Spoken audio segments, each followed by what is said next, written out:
Hello everybody, this is Albert with Green Tea House. I hope you're doing well today. Today we're going to talk about how we should eliminate or get rid of the old idea of the teaspoon. Now before I begin, if you appreciate our content, please subscribe, hit the notification bell, and post a comment. Also, I'll put some germane episodes up here on top. So, what's a typical serving size? Now this is a two-part episode. We're going to really tackle that question on the second part of this two-part series, but I really want us to look at the idea of what is a standard serving size. Now, historically, the standard serving size is actually named after the spoon that we use, which is the teaspoon. Right? We never really think about why is this called a teaspoon? We have a tablespoon, which of course is bigger, but this is a teaspoon because historically it was named after tea. This is the amount that you would use in the English colonial system of tea on a typical serving size. Now we'll talk about in the second episode how many ounces of water that is. It's very different from what the East would perceive to what the West. But in the West, this was a serving size, a teaspoon.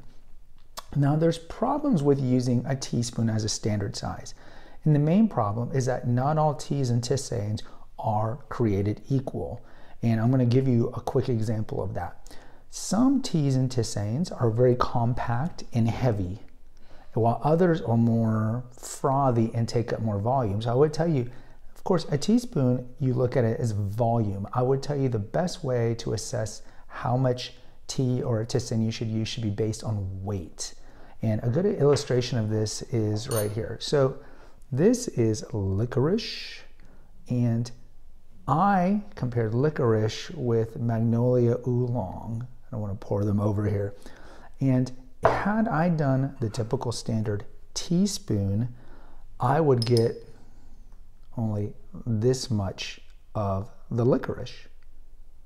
But if I measured them out and do 2 grams by weight of each, which is typically a standard equivalent of a teaspoon, 2 grams. But if I do it by weight and not by volume, then look how much I'm getting, right? So licorice is an example of a tisane, of an herbal, that doesn't take up a lot, it takes up too much space, but doesn't take up a lot of weight. And this is a perfect example as to why you really should not use the idea of a teaspoon. So this is 2 grams by weight of licorice. Now if I juxtapose that with Magnolia Oolong, I'm using the bottom of my Go On here because I didn't have 2 of these.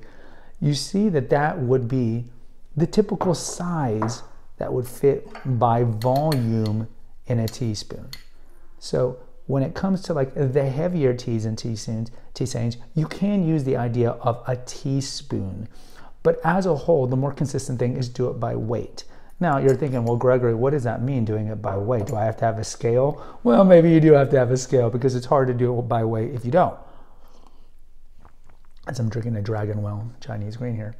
So yeah, I have a scale. Obviously we have scales here, Casey and I do, because we have to weigh out our tea that we're selling.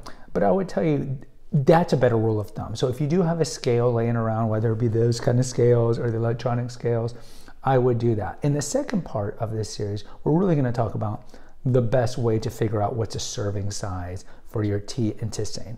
In this episode, I just wanted to focus on use weight over volume, because not all teas and tisanes obviously will get the same amount in a volume of teaspoons, so do it by weight.